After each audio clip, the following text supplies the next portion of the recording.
Hello, everybody. This is Love from Above with your Sibling Spirit Guides. I'm Maureen, and this is my brother. Hey Maureen, hey everyone, this is Brian. Hey, Brian, we are so happy to be here. If you can believe it, on this podcast, we share channelings we receive from star beings, ascended masters, mythical beings who really exist, and occasionally our ancestors.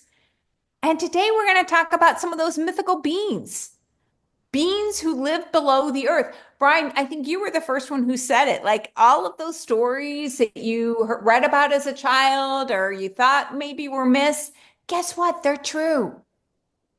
Yes. Yep, I know. All the myths, almost all the myths you've read are based on some sort of fact. They may be, twisted a little bit, but it is amazing. Yeah. And before we get into it, I got to tell everybody, I got to give a shout out to my brother. If you have not checked out X, if you have an X account, you got to go check out our Love from Above 24. Brian, you were just doing an amazing job. Brian posts snippets of the channelings we receive that are always positive and uplifting and focused on love. And now you've started to add visuals. And wow, what a powerful statement those make. Yeah, thanks. I've been trying to focus mostly on stuff from the podcast, but yeah, you're right. I should do just other messages that are relevant too. And so then, yeah, I've been using this AI image generator to come up with the images. And yeah, I think it adds more impact. So yeah, if you check them out, everyone, and hope you enjoy it. Yeah, so check it out again if you're on X at Love from Above 24. I'll kick us off with how did you all start your new year? We started it with channelings from beings who live below the earth. Can you believe it?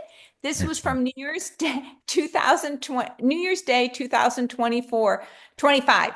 We come from the hallowed halls below the earth's surface. We are an ancient brotherhood united for the present circumstances.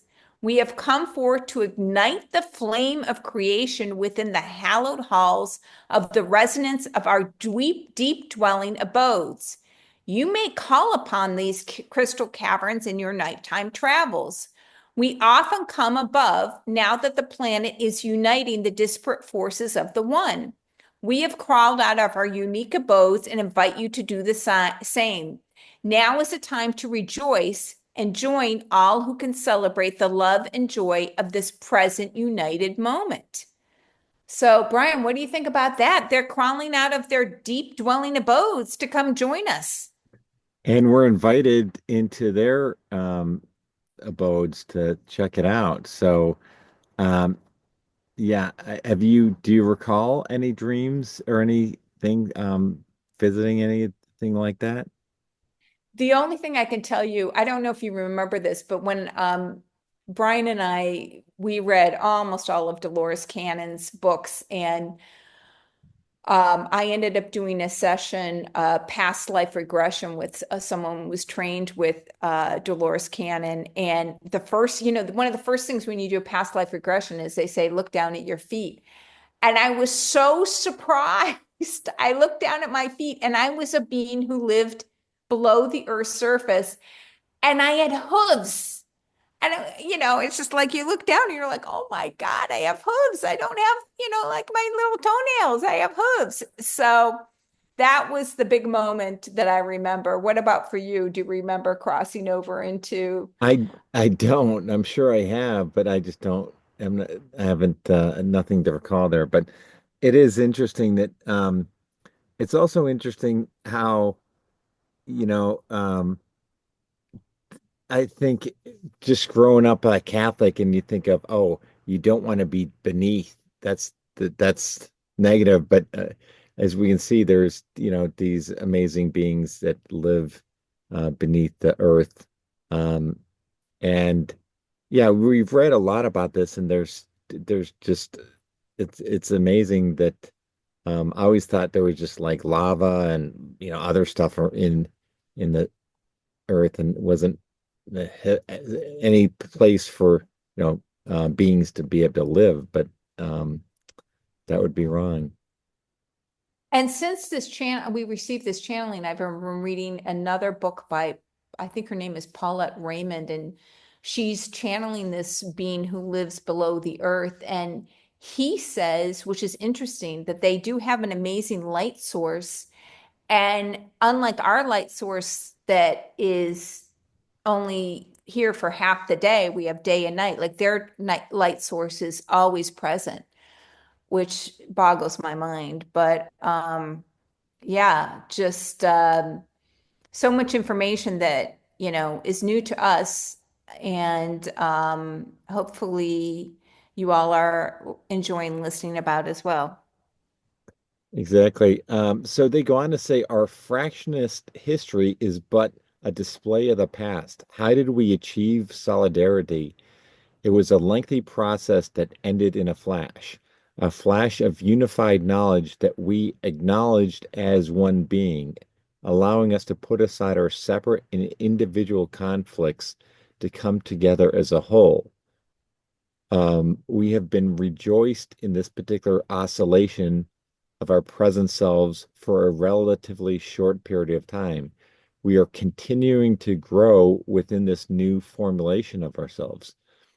Uh, so, should you obtain crystal from our hallowed halls, it would be like knocking upon our heaven's gate. And then they say we shall return again on the morrow. Um, so I think it's interesting, though, as part of this, they've come together and put aside our separate and individual conflicts to come together as a whole. And that's a lot of the beings we talk to, they're at a higher dimension where instead of the ego and everyone for themselves, it's all about, unity and love and working together. So it is pretty interesting that you know, that's where we're headed to, but it's what are your thoughts on that? I agree. It's fascinating that they said that it sounds like they just recently achieved solidarity. And I Right. like that they said it was a lengthy process that ended in a flash. I mean, it gives us hope to us all, if we can Right. end all conflict and disharmony in a flash, like that would be great.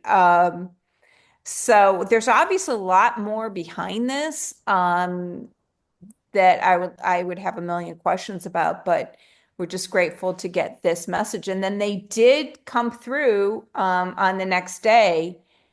Um, do you want to go into what they said on January 2nd? Sure. They said, so this opportunity to speak to you comes but once or twice a year, which is interesting. Not sure why that is, but our abodes are deep within the glorious caverns of Middle Earth.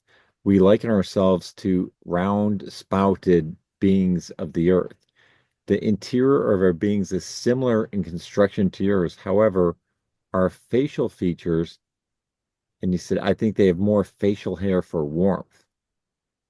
So, so are you thinking like, I don't know, like, what's the Bigfoot type of creature that like a human but covered in hair type thing, or I, would I just I just saw facial. I just saw a lot of facial hair, like more facial hair than men have in this country. But actually, I was channeling that, and they were like, "Okay, we want to talk about more important matters." So they went on to say, "We have spoken to earthly beings for many years. We often come and speak with those with the capacity to hear our words.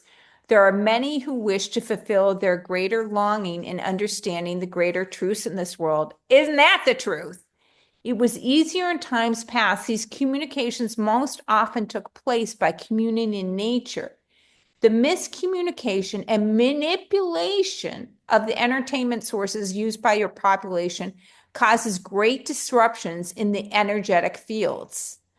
Again, like I have a million questions about that one sentence, but what do you think? I mean, you're the technology guru. What do you think about the miscommunication and manipulation of our entertainment sources?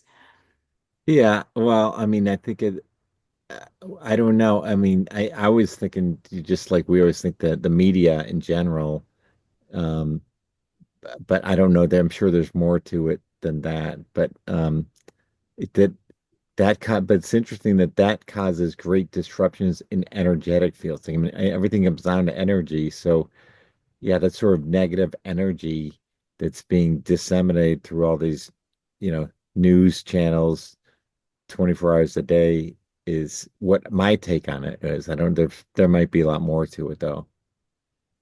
Yeah, I don't know. Again, that's just a sentence that, we could really have a lot of follow-up questions for, but this is kind of usually a one-way channel where they speak and we record and listen. So they went on to say, we are often recorded in your mythology as being grumpy little elven creatures. We have always held a greater respect for the true power of the earth. We have connected with many of your native tribes by communicating through the wind and the whispers of the rivers and the streams. In this manner, we are able to disseminate important information without being seen. I got to stop there. That's really interesting. So you think about animals who can, perk up their ears and listen to something on the wind, and that they were able to communicate with our native tribes by whispering through the wind and the rivers and the streams. What do you think about that? Yeah, that's amazing. I think yeah, you know how, the native people are so in tune with nature and that just speaks to that. So and how most people aren't, you know, out as much in nature today. So um yeah, it's like everything. I think we've talked so much about the importance of being connecting and grounding and but goes a lot further than that, I think. Yeah, yeah. Um, So they said it is rare for us to communicate in this particular fashion through channeling. However, we appreciate that you are an open channel and welcome all engaged with the light of the one creator. We wish to return to the simple times when one engaged another, the tradition involving one-to-one teaching, which usually sufficed for a great many years. So you think about that historically, that has been the case, whether it was like Aristotle and Alexander or a Hindu guru in a cave, in the Himalayas. Usually it was almost like, decades of training and teaching. And that doesn't happen so much anymore, right? Yeah, absolutely. It is rare for that type of thing to happen. Yeah, so then they go on to say to enlighten one being is to enlighten a nation. No traveling needs to be done by this enlightened source. The energetic waves go forth and draw those capable of hearing such a unique call to make a pilgrimage to witness this living miracle. In the same way, you can utilize your technological resources in a similar fashion. However, this is rarely accomplished, and we hope to see it done in a more unified and aggressive fashion. So I love it, but I just don't, a lot of it's, I don't understand how we can do that, but I'm all for it, and I don't know what, what are your thoughts? Well, the sentence that I am drawn to is to enlighten one being is to enlighten a nation. And if you think of so many beings who've really transformed this planet, whether it's Zoroaster or Jesus or Buddha or Mohammed, that's an example of one enlightened being, like really transforming the world. Um, and then it said no traveling needs to be done. People are drawn to this source. So I think of Byron Katie, who I love Byron Katie. And Byron Katie became enlightened in 1 second. Have you read any of her works, Brian? I have, yes. Okay, so she became enlightened like literally in 1 second. And then it took a while, but like over a couple months, like people would just start to appear at her door. And, so like she didn't have to kind of work for the following that originally happened around her. These people would just kind of appear, which is similar to what they're talking about here. Do you know of any other examples like that? I don't, but that sounds fascinating. Um, yeah, that's really interesting, but we'll see, I'm sure there'll be more of this occurring as there's more and more people getting enlightened and going through sort of this process as we shift to 5D, right? Yeah. The other thing I think about is our beloved Drunvalo Makaziak. I don't know if I'm pronouncing that last name. Do you remember in one of his books, he said when you do become enlightened, when you engage your Merkaba and you're like truly a light source, I don't remember in one of these books he references, and I don't remember the details. Maybe Brian, you can supplement this. But he said that like the government can like you actually can be seen like on a government because of the light that you're emitting. It's, Yeah, right. They said that like black helicopters or something would be showing up, but I think I wonder if that's the case because I think there's more and more people. I think when it happened to him, it was probably more of a rarity, and I think there's just so much of that going on. I just don't think it's probably almost more normal. I just think there's so much. yeah, you're right. I mean, that was probably like 30 or 40 years ago, and Yeah, the government was like, what the heck is going on in, Sedona where Drunvalo lives, So, but I love that story. I yeah, really, really love that story. totally. Um, all right. So, do you want to go on and start the next one then? Sure. So this is more on Middle Earth, and the Greek god of the underworld, Hades, which is applicable to me. I'm in Sicily right now, and boy, surrounded by Greek temples. Sicily used to be occupied by the Greeks. So this was on May 10th of last year, and they said we turn our attention to the onrush of activities outside of the normal realms of human activity. For now, there is much to be admired for those who live below the earth's surface. This Middle Earth kingdom has been widely regaled in stories of myth and fable in your ancient lore. Know that these are truths of real stories that actually happened, although the details have been warped through the mouths of many storytellers. The story of Hades, who's the god of the underworld, is indeed factual, though the names of the participants have often changed. For there is indeed a boundary between upper and lower earth, separated by a wide expanse of flowing water. The stories of the ferryman and the danger of crossing this are well known. However, to assume that what lies below the earth is dead is to assume the roots of a tree have no life below the soil. This is far from an actual fact. What goes on below affects the growth of what happens above. This is a symbiotic relationship. Just as you prize the crystals which are mined from the lower realms, the inhabitants of Middle Earth prize your flowers. And then I put there, they freeze it somehow and string it into garlands to decorate their homes and bodies. So, yeah, there's a lot to unpack there, Brian. What is the one message that really stands out for you? Yeah, there's so much going on. You're more in touch with the history of the gods. So I know that Hades was sort of the Greek god of the underworld, and um, I also did look some things up. It said he has a known for his helmet, the helm of darkness, or the cap of invisibility, and his companion Cerberus, a three-headed dog that guards the entrance to the underworld.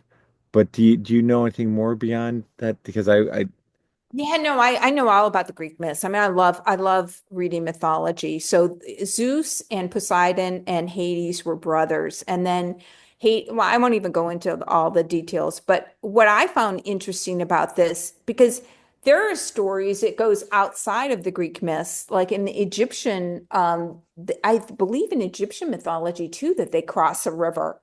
And I think that that's why they put the coin on they have money is to, or is that only in the Greek? I don't remember. But anyway, I just love all of these stories that, because the story of the god of the underworld, and there's a ferry that you have to cross, and you have to take money for the ferry. Like that's a more than one religion than the Greek mythology. So it's interesting that, it's indeed true, but I guess the story has been warped over time, which would make sense. But how they tell the story of Hades in the Greek mythology, it's not like he's evil. It's not like he's ruling over hell. I mean, it's like they divided up Earth with the water, the land, and the underworld. And so the three brothers divided it amongst themselves, and it wasn't looked at as like a lesser thing. Does that make sense? Right. Yeah. Yeah. That does make sense. So that's they divided it up and he got the underworld, but it's not And he wasn't happy with that. Like he would have much rather had Zeus's, he was not happy with his assignment, but that's how they divided it up. But it was kind of seen as like an equal pairing between the land, the water, and the underworld.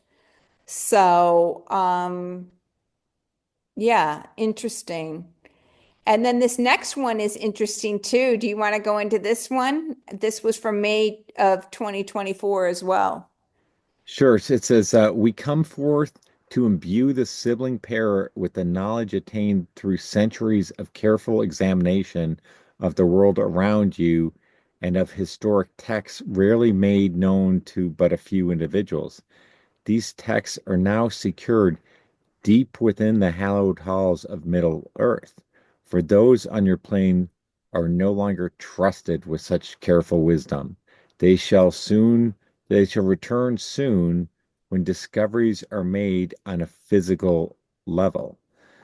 Um, so I think we've read, is this related or maybe not? But I know I think Dolores Cannon's book, I think it talks about in the paw of the Sphinx, there's some hidden knowledge there's some cavern that's going to be found someday soon, and it's got all this, you know, knowledge about, uh, this hidden knowledge that we're unaware of today, or is it different?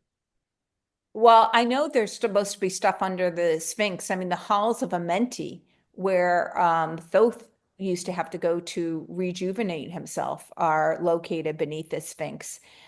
And actually, we got a channeling this week about the Great Pyramid, which we'll have to share at a later date. But I actually Googled this. I was like, because this was 6 months ago. I was like, has anything been recently discovered? And I couldn't find anything, but um, that will be very, very, very exciting. Something to look forward to. Yeah, there's a lot to look forward to, a lot of good things coming our way. So excited for it all. Yeah. So I'll end with a closing thought from our good friends Aura from also May 2024. They said to focus on the true goal of life, which is the expanse of love, which you express within yourself and with others. That is a true miracle. That's such a beautiful message now. You can get so caught up into other things, but the true goal of life, Brian, expansion of love, expansion of love. Yep, that's what we're all about, Maureen, right? So great Yeah. ending. Good message here. You think, you know, hopefully you learn something new. I mean, I always learn something new from these messages. I hope you all did as well. Yeah. And we'll talk to you next week. Bye, everyone.